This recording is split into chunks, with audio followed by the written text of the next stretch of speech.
అనుదిన వాక్య భాగానికి స్వాగతం. మరి కొద్ది సమయం దేవుని వాక్యాన్ని ధ్యానం చేసుకుందాం. ఇర్మియా గ్రంథం 1:18 చదువుకుని ముందుకు సాగుదాం.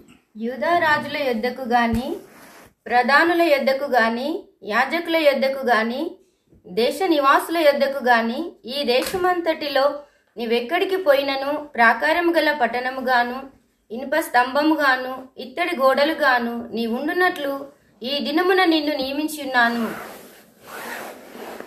దేవుని స్తోత్రం.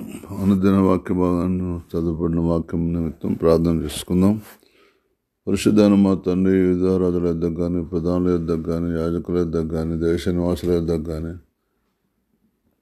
ఈ దేశం అంతట్లో నేను ఎక్కడికి పోయినను అనగా నేను ఎక్కడికి పంపినను, ప్రాకారము గల పట్టణం కానీ, ఇత్తడి స్తంభము గాను నీవు ఉండునట్లు ఈ దినమున నేను నియమించున్నాను అనే మాట ధ్యానించుకోబోతున్నాం. క్రైస్తవ సమాజమైన మనము, సేవకులమైన భక్తులమైన మనము, దేవుడు మనను నియమించిన స్థలానికి మనం ఎన్నిక చేయబడ్డాం గనుక మనం జీవితకాలం ఆయన మహిమార్థంగా జీవించాలి గనుక అని రాయబడ్డ మాట ప్రకారం, ప్రభా మేము నాయన అక్కడికి వెళ్ళినా మీరు మాకు తోడుగా ఉంటారని, అంత మాత్రం కాదు ప్రాకారం గల పట్టణంగా ఉంటామని, ఇనుప స్తంభంగా మమ్మల్ని చేస్తామని ఇదేమో నియమించున్నాం. నీ మాటను గ్రహించి మేము ఎలా నడుచుకోవాలో మాకు నేర్పించి మహిమ పొందమని యేసును ప్రార్థిస్తున్నాము తండ్రి. ఆమేన్.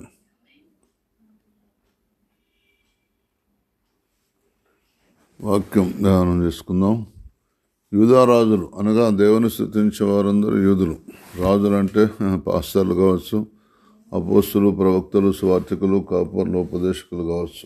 ఒకవేళ రాజులు అనుకుంటే రాజుల కాలంలో ఇది రచించింది గ్రంథం అని అనుకుంటే సరే, రాజులే అనుకుందాం. రాజులైతే మరి ఎక్కడికి వెళ్ళాలి? రాజుల దగ్గరికి ఎవరు వెళ్ళాలి? ఇప్పుడు చూడండి, మనం అనుకుందాం, బాలుడైన సమయంలో ప్రవక్త దగ్గరికి వెళ్ళి అనగా ఏలీ దగ్గరికి వెళ్ళి మాట చెప్పమన్నాడు దేవుడు. అలాగా అనిపిస్తున్నది. నేను విశ్వాసిని అనుకోవద్దు సుమా. దేవుడు ఎవరినైనా తన ఆత్మను ఇచ్చినప్పుడు ఆత్మ చెప్పిన పని మనం చేయటమే భక్తికి నిదర్శనం, భక్తికి సాదృశ్యం లేదా భక్తికి సాక్ష్యం. కనుక దయచేసి మనం దేవుని మాట వినాలి. దేవుని చెప్పినప్పుడు ఎవరికి ఏ మాట చెప్తే ఆ మాట చెప్పాల్సిందే. ఏలీ అంటాడు సమయంలో, కుమారుడా, దేవుడు నీకు ఏ మాట చెప్పిండో ఆ మాట నువ్వు చెప్పాలి, నాకు చెప్పకపోతే మాత్రం నీకు దేవుని దగ్గర నుంచి శిక్ష వస్తుందని చెప్పగానే భయపడి చెప్పటం జరగటం మనం చూస్తున్నాం.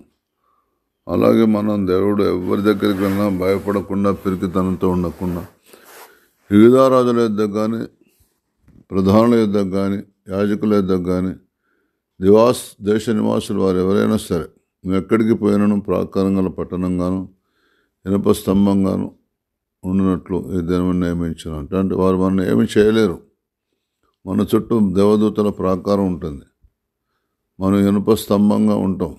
ఇనుప స్తంభాన్ని ఏం చేస్తే ఇనుప స్తంభానికి దెబ్బ తగులుతుంది, ఏం చేసినా తలగదు అని మాత్రం గమనించాలని ప్రభుపేట మనం చేస్తున్నాం. ఈ రోజుల్లో చాలామంది దేవుని నమ్ముతున్నారు, కానీ దేవుని మాట ప్రకారం నడవట్లేదు. దేవుని ఆత్మ చెప్పిన నడవట్లేదు. ఆత్మ మాట్లాడుతుందా అనే మహానుభావులు ఉన్నారు కొంతమంది. ఆత్మ ఎందుకు మాట్లాడుతుంది అంటున్నారు కొంతమంది. దయచేసి అలా ఉండొద్దని ప్రభుపేటని మీకు మనవి చేస్తున్నా. దేవుడు మన దగ్గరికి ఎక్కడికి పంపినా, యూదా రాజుల దగ్గర పంపినా, ఇంకా మళ్ళీ ఎక్కడెక్కడికి పంపినా మనం ఎలా ఉండాలని వాక్యం చెప్తుందో, ఎలా ఉంటామని వాక్యం చెప్తా అలా ఉంటాం. మనం ఇనుప స్తంభంలాగా ఉంటాం, ఇత్తడి గోడలాగా ఉంటాం.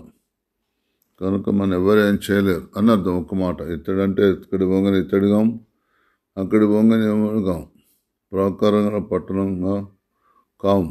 కానీ అలాంటి మహిమ గల కాపుదల మన చుట్టూ ఉంటుందని అర్థమిస్తుంది. కనుక అశ్రద్ధ చేయకండి. దేవుని కృప నీ మీద నా మీద ఉన్నది కనుక దేవుని బట్టి మనం ధైర్యం తెచ్చుకొని వారి దగ్గరికి వెళ్ళాలి అని అర్థం. 6వ కీర్తన 4వ వచనం చెప్తున్నది ఏమని? తిరిగి రమ్ము, నన్ను విడిపింపుము, నీ కృపను బట్టి నన్ను రక్షించుము. దావీదు భక్తుడు దేవుని చేత ఏర్పాటు చేపట్టాడు, మంచిదే, నిజమే. కానీ మనం ఒక్కోసారి మార్గం తప్పినప్పుడు, దారి తప్పినప్పుడు, భయపడ్డప్పుడు దేవుడు మనం విడిచెట్టి వెళ్ళిపోతే మన దేవుని తిరిగి బతిలాడుకోవాలి. యెహోవా తిరిగి రమ్ము, నన్ను విడిపించుము, నీ కృపను బట్టి నన్ను రక్షించుము. ఎందుకంటే యూదా రాజులు కానీ, లేదా దేశ ప్రధానులు కానీ, లేదా యాజకులు కానీ ఎవరి దగ్గరికి వెళ్ళమన్నా వెళ్ళాలి. మనం జనుల దగ్గరికి, సామాన్య మానవుల దగ్గరికి వెళ్ళమన్నా వెళ్ళాలి. యూదా రాజుల దగ్గర కానీ, దాని ప్రధానుల దగ్గర కానీ, యాజకుల దగ్గర కానీ, దేశమంతట్లో ఎక్కడికి పోయినా సరే, ప్రాకారం గల పట్టణంగా, దేశ నివాసుల దగ్గర కానీ, ఎక్కడికి వెళ్ళిన ప్రాకారం గల పట్టణంగాను, ఇనుప స్తంభంగాను, ఇత్తడి గోడగాను దేవుడు మనం నియమించింది కనుక, అంటే ఒక విధంగా చెప్పాలంటే ఎక్కడికి పోయినా వారు ఎవరు మనని ఏమి చేయలేరు అని అర్థం. యెహోవా తిరిగి రమ్ము, నన్ను విడిపించుని, కృపను బట్టి నన్ను రక్షించమంటే అర్థం ఏంటిది? దేవుడు నిన్ను ఏర్పాటు చేసుకున్నాడు అని అర్థం. దేవుడు నిన్ను ఏర్పాటు చేసుకున్నప్పుడు నువ్వు భయపడొద్దు, నేను చెప్పిన పని చేయాలి అని అర్థం ఇస్తుంది. కనుక యెషయా గ్రంథం 30:12 చెప్తున్నది, అందుచేతను ఇశ్రాయేలు యొక్క పరిశుద్ధ దేవుడు ఇలాగూ సెలవిచ్చుచున్నాడు, మీరు ఈ వాక్యము వద్దని త్రోసివేసి బలాత్కారమును కృత్రిమమును నమ్ముకొని అట్టివాటిని ఆధారం చేసుకుంటిరి గనుక. చూసిన దేవుడు మనకు ఎందుకు దూరంగా ఉంటుండు? ఎందుకు దేవుడు మనని దూరం అయిపోయాడు? దావీదు ఎందుకు అంటున్నాడు, యెహోవా తిరిగి రమ్ము, నన్ను విడిపించుని, కృపను బట్టి నన్ను రక్షించమని ఎందుకు అనాల్సి వస్తుంది? అందుచేతను ఇశ్రాయేలు యొక్క పరిశుద్ధ దేవుడు ఇలాగూ సెలవిస్తున్నాడు, మీరు వాక్యం వద్దని. కొంతమంది వాక్యం చూస్తే ఎవరు చూసినా వాక్యం చూసిన ఎవరే అంటున్నారండి. ఎవరే వాక్యం చెప్పేది? మాకు తెలియదని చెప్తున్నావా? నా దగ్గర బైబిల్ ఉన్నది, నువ్వు నాకేం చెప్పనక్కర్లేదు అంటున్నారు. చాలా దుఃఖకరం. అందుచేతను ఇశ్రాయేలు యొక్క పరిశుద్ధ దేవుడు ఇలాగ సెలవిస్తున్నాడు, మీరు ఈ వాక్యం వద్దని చెప్పుచున్న తోసివేసి బలాత్కారమును కృత్రిమము నమ్ముకొని అటు వాటిని ఆధారం చేసుకుంటే కనుక నేను మిమ్మల్ని విడిచిపెట్టిపోయాను అంటాడు. కృత్రిమాన్ని ఎప్పుడు నమ్ముకోకండి, బలాత్కారాన్ని ఎప్పుడు నమ్ముకోకండి, వాటిని ఎప్పుడు ఆధారం చేసుకోకండి. దేవుడు మీకు తోడుండడు. నువ్వు బాప్తిసం తీసుకున్నా, పరిశుద్ధాత్మ పొందిన, సేవ చేసినా, తీయటి పాటలు పాడినా దేవుడు తోడుండడు. వింటున్నారా? యెహోషువ 3:9 చెప్తున్నది, కాబట్టి యెహోషువ మీరు ఇక్కడికి వచ్చి మీ దేవుడైన యెహోవా మాటలు వినుడని ఇశ్రాయేలీయులకు ఆజ్ఞాపించి. చూసిన అందుకొరకే మీరు రండి, మీరు ఇక్కడికి రండి. దేవుడు ఎక్కడ పడితే అక్కడ ఉండడు. కృత్రిమలు నమ్ముకునే వారి దగ్గర ఉండడు, బలాత్కారం చేసేవారి దగ్గర ఉండడు. బలాత్కారంగా భక్తి బలాత్కారం అనేది కాదు. దేవుడు అందరికీ స్వాతంత్రం ఇచ్చాడు. నీ ఇష్టం. నడుచుకుంటే నడుచుకో, నడుచుకోకపోతే నడుచుకోకపోతే ఒక దినాన నువ్వు లెక్కప్ప చెప్పాల్సిన సందర్భం దేవుని సముఖంలో ఉంటుందని మాత్రం జ్ఞాపకం ఉంచుకో. కాబట్టి యెహోషువ మీరు ఇక్కడికి వచ్చి మీ దేవుడైన యెహోవా మాటలు వినుడని ఇశ్రాయేలుకు ఆజ్ఞాపించింది. అది ఆజ్ఞ. దేవుని మాటలు వినాలి. భూమి మీద పుట్టిన ప్రతి మానవుడు దేవుని మాటలు వినాలి. అది ఆజ్ఞ. ఒకవేళ నువ్వు కనుక ఆ ఆజ్ఞ మాటలు వినకపోతే దేవుని దగ్గర నీ గురించి లెక్క ఉంటుంది. దేవుని కృప నీ మీద ఉన్నది. కనుక దేవుని ఆజ్ఞ, దేవుని సేవకుల దగ్గరికి రా. దేవుడు ఏర్పాటు చేసుకోండి. మోషే తర్వాత యెహోషువను. అది ఆజ్ఞ. అది కాబట్టి మీ దేవుడైన యెహోషువ అంటాడు. కాబట్టి యెహోషువ మీరు ఇక్కడికి వచ్చి మీ దేవుడైన యెహోవా మాటలు వినుడని ఆజ్ఞాపించండి. ఎక్కడ పడితే అక్కడ దేవుడు మాట్లాడాడు. దేవుడు పొమ్మన్న కాడిపోతేనే దేవుడు మాట్లాడతాడు. దేవుడు ఉన్న స్థలానికి వెళ్తేనే దేవుడు మాట్లాడతాడు. అన్ని హోటళ్ళల్లో ఛాయ్ ఒక్క తీరు ఉండదు. అన్ని హోటల్లో భోజనం ఒకే రీతి. హోటల్ అన్న పదం అంతటా రాసి ఉంటుంది. అన్నీ ఒకే తీరుగా ఎందుకుండవు? జాగ్రత్తగా వినండి. కొరింథీయులకు రాసిన 2వ పత్రిక 3:18 చెప్తున్నది, మనమందరమును ముసుకు లేని ముఖముతో ప్రభువు యొక్క మహిమ అద్దము వలె ప్రతిఫలింపజేయుచు మహిమ నుండి అధిక మహిమ పొందుచు ప్రభువగు ఆత్మచేత ఆ పోలికగానే మార్చబడుచున్నాము. చూడండి, మనం అందరం ముసుగులేని ముఖంతో ప్రభు యొక్క మహిమను అద్దం వల్ల ప్రతిఫలింపజేయచ్చు, మహిమ నుండి అధిక మహిమను పొందొచ్చు. బాప్తిసం తీసుకొని వింటున్నారా, నువ్వు మహిమలోకి రాకుండా, మహిమలోకి వచ్చి నువ్వు అధిక మహిమలోకి రాకుండా ఉండే క్రైస్తవ జీవితం దేవునికి ఎంత మాత్రం ఇష్టమైంది కాదు. జాగ్రత్తగా ఉండండి. మీ కొడుకు 20 సంవత్సరాలైన ప్రైమరీ స్కూల్లోనే ఉన్నాడు, అధిగమించి పైకి వెళ్ళట్లేదు. తల్లిదండ్రులకు ఎంత దుఃఖం ఉంటుంది. పాస్ అవ్వట్లేదు, ఏం చేయాలి? 5వ తరగతి వరకే, ఎంత చదివినా కూడా ఆయనకు రావట్లేదు. 20 సంవత్సరాల వయసు వచ్చింది, ఇంకా 5వ తరగతి. ఎట్లుంటుంది? 20 సంవత్సరాలు కాదు. నన్ను ఒక సేవకుడు, అయ్యా మా సంఘం ఏ స్థితిలో ఉన్నదో కొద్దిగా ప్రార్థించి తెలుసుకొని చెప్పవా అన్నాడు.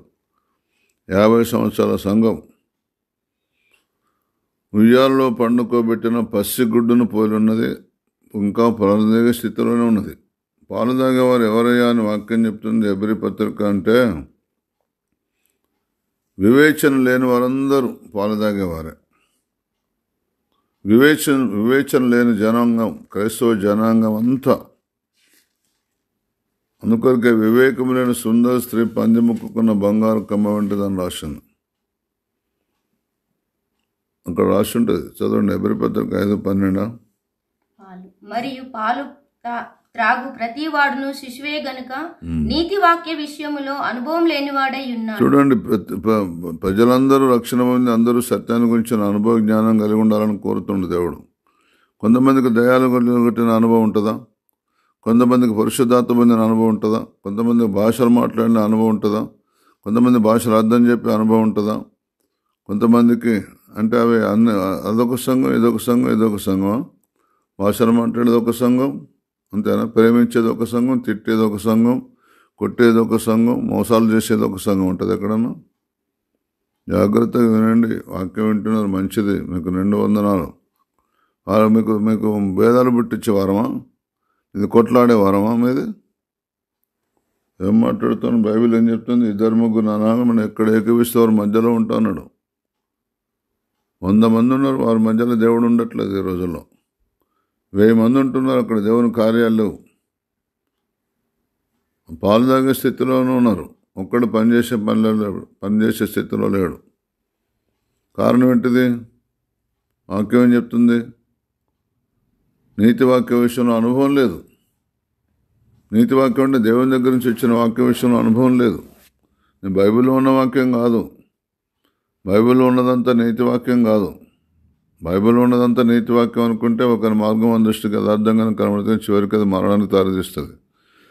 ఆత్మ ద్వారా నీకు బోధించబడిందే నీతి వాక్యం.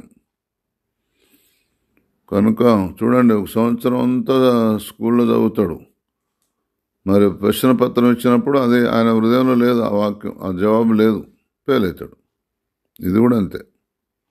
మరి సంవత్సరం అంతా బోధించలేదా? బోధించాడు. మరి చెవులారా వినలేదా? విన్నావు. మరి నీ హృదయంలోకి ఎందుకు రాలేదు?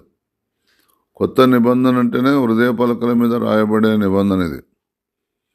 కొత్త నిబంధన అంటేనే అనుభవ జ్ఞానంతో ఉండవలసిన క్రైస్తవ జీవితం. కనుక మనమందరం ముసుగులేని ముఖం అనగా తేటగా కనబడాలి. ముసుగులేని ముఖముతో ప్రభు యొక్క మహిమను అద్దం వల్ల ప్రతిఫలింపజేయచ్చు, మహిమ నుండి అధిక మహిమను పొందుకుంటూ ముందుకు సాగాలి. కనుక దయచేసి అశ్రద్ధ చేయకండి. మనమందరం ముసుగులేని ముఖంతో ప్రభు యొక్క మహిమను అద్దం వల్ల ప్రతిఫలింపజేయచ్చు, మహిమ నుండి అధిక మహిమను పొందొచ్చు. ప్రభువు ఆత్మచేత ఆ పోలికగానే మార్చబడుచున్నాం. ఆ పోలిక అంటే ప్రభువు యొక్క పోలికలోకి వెళ్ళిపోవాలి. మనం క్రీస్తులోనికి బాప్తిసం పొందిన అందరం క్రీస్తును ధరించుకుని ఉన్నాము అని రాసి ఉంటుంది గలతీ 3:27. మనం అలాగ ఉండాలని ప్రభు యొక్క వాక్యం చెప్తున్నది. మనం యేసుప్రభు యొక్క పోలికలోకి మారాలి. 12 మంది శిష్యులు ఉన్నారు. యేసుప్రభు ఎవరు గుర్తుపట్టలేక, మరి మాకు గుర్తుపట్టిస్తే నీకు కోరుకున్నంత ఇస్తామంటారు. ఒప్పందం చేసుకున్నారు. 30 వెండి నాణాలకు ఒప్పందం చేసుకొని, నేను ఎవరిని ముద్దు పెడతాడో ఆయన అన్నాడు. ముద్దు పెట్టాడు, వచ్చి పట్టుకున్నారు, పాపం తీసుకెళ్ళి సెలవు వేశాను.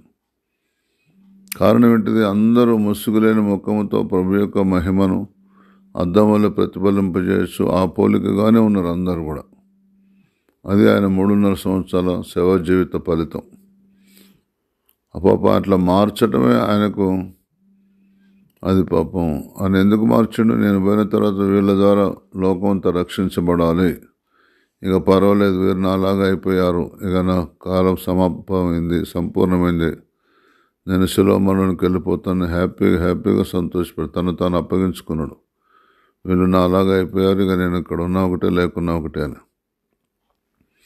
అలాగూ నీవు నేను ఆ విధంగా ప్రభు యొక్క మహిమను పొందొచ్చు, అధిక మహిమలోనికి మారిపోవాలి. అనగా ప్రభువుకు ఆత్మచేత ఆ పోలికగానే మార్చబడాలి అన్నది దేవుని ఉద్దేశం.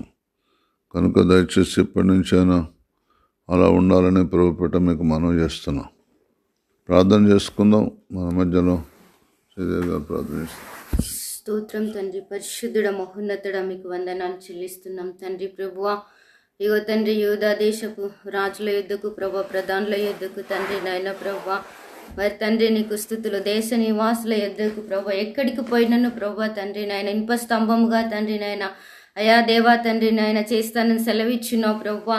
మరి తండ్రి నాయన ఇర్మియా నోట తండ్రి నాయన ఆ విధంగా ప్రజల కోసం వాడుకుంటానని నువ్వు నాయన బిడ్డ పట్ల ఉన్నట్టు ప్రభా ప్రణాళికను తండ్రి నెరవేర్చడానికి తండ్రి ఏర్పరచుకున్నావు. అయ్యా ఈ వాక్యం వింటున్న మేము తండ్రి నాయన ప్రభా ఆ విధంగా ప్రభా తండ్రి నాయన ప్రభా నువ్వు మాకు తోడుంటేనే ప్రభా మేము ఎక్కడికి పోయినా తండ్రి నాయన మరి కృత్రిమములు మేము ఆధారం చేసుకోకుండా ప్రభా తండ్రి నీ తోడు మాకు ఉంటేనే ప్రభా, నిన్ను ఆధారం చేసుకుంటేనే ప్రభా తండ్రి నీకు స్తుతులు. తండ్రి దావీదు భక్తుడైతే యెహోవాను రక్షించమని ప్రార్థిస్తున్నాడు ప్రభా. ఇగో తండ్రి మా జీవితంలో తండ్రి నైనా తండ్రి ఎక్కడ మీకు దూరం అయిపోయి నాయన నీకు కోపం పుట్టించున్నామో దేవా మమ్మల్ని క్షమించండి ప్రభా, నీకు స్తుతులు చెల్లిస్తున్నాం తండ్రి. పరిశుద్ధాత్మ దేవుడ తండ్రి యెహోషువ అయితే ప్రభా ప్రజలకు ఇక్కడికి రండి అని ప్రభా తను యెహోవా ఆజ్ఞాపించి చెప్పుచున్న ఈ మాటలు వినండి అని ప్రభా హెచ్చరిస్తున్నాడు తండ్రి. నీకు వందనాలు స్తుతులు ప్రభా.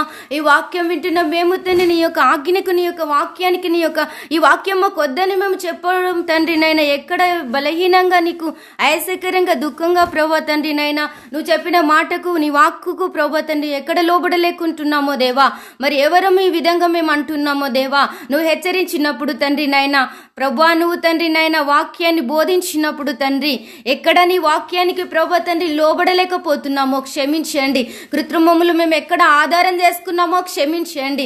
దేవానికి స్తుతులు ప్రభా. పరిశుద్ధాత్మ దేవుడా ప్రభా నీ నోటి నుండి వచ్చే ప్రతి వాక్యానికి లోబడే కృపను మాకు దయచేయండి. సమూయేలు ప్రవక్త ద్వారా తండ్రి నాయన నువ్వు మాట్లాడి ఉన్నావు ప్రభా. దేవానికి స్తుతులు చెల్లిస్తున్నాము తండ్రి.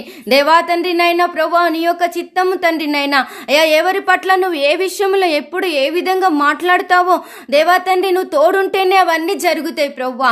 దేవా ముసుగులేని ముఖముతో ప్రభా అద్దం వల్ల ప్రతిఫలింప జేయచు ప్రభా తండ్రి ఆ పోలికగానే మార్చబడుచున్నామని చెప్పబడిన మాటను బట్టి దేవా క్రీస్తు వల్లే తండ్రి మార్చబడాలని ఆశపడుతున్నావు తండ్రి. దేవా నీ మాటలు ప్రభా మా హృదయంలో ఉంటేనే ఆ విధంగా మేము ఉండగలుగుతాం దేవా. దేవా మమ్మల్ని క్షమించండి ప్రభా. క్రీస్తులో బాప్తిస్మం పొందిన మీరు దేవా తండ్రి నేను ఆయన ధరించుకొని ఉన్నారని సెలవిస్తున్నావు తండ్రి. దేవా ఏ విషయంలో తండ్రి ఇంకా మేము నీకు దూరంగా ఉన్నామో క్షమించండి, సహాయం చేయండి, ఈ పరిచర్యను దీవించండి ప్రభా. ఈ వాక్యం వింటున్న ప్రతి ఒక్కరము కూడా ఆ విధంగా ఇర్మియాలాగా నువ్వు ఏర్పరచుకున్నటువంటి పిలుపులో ప్రతి ఒక్కరము కూడా నడుచుకునే గొప్ప కృపను మాకు దయచేయండి. ఘనత మహిమ ప్రభావములు మీకే ఆరోపిస్తూ యేసు నామమున వేడుకొని ప్రార్థిస్తున్నాం తండ్రి, ఆమేన్. తండ్రి అయిన దేవుని ప్రేమ, ప్రభువైన క్రీస్తు వారి కృప, పరిశుద్ధాత్మ కన్యాన సవాసం సమాధాన అభిషేకం సర్వలోకన సమస్త పరిశుద్ధులకు కూడిన మనకు సదాకాలం తోడైనను గాక. ఆమేన్.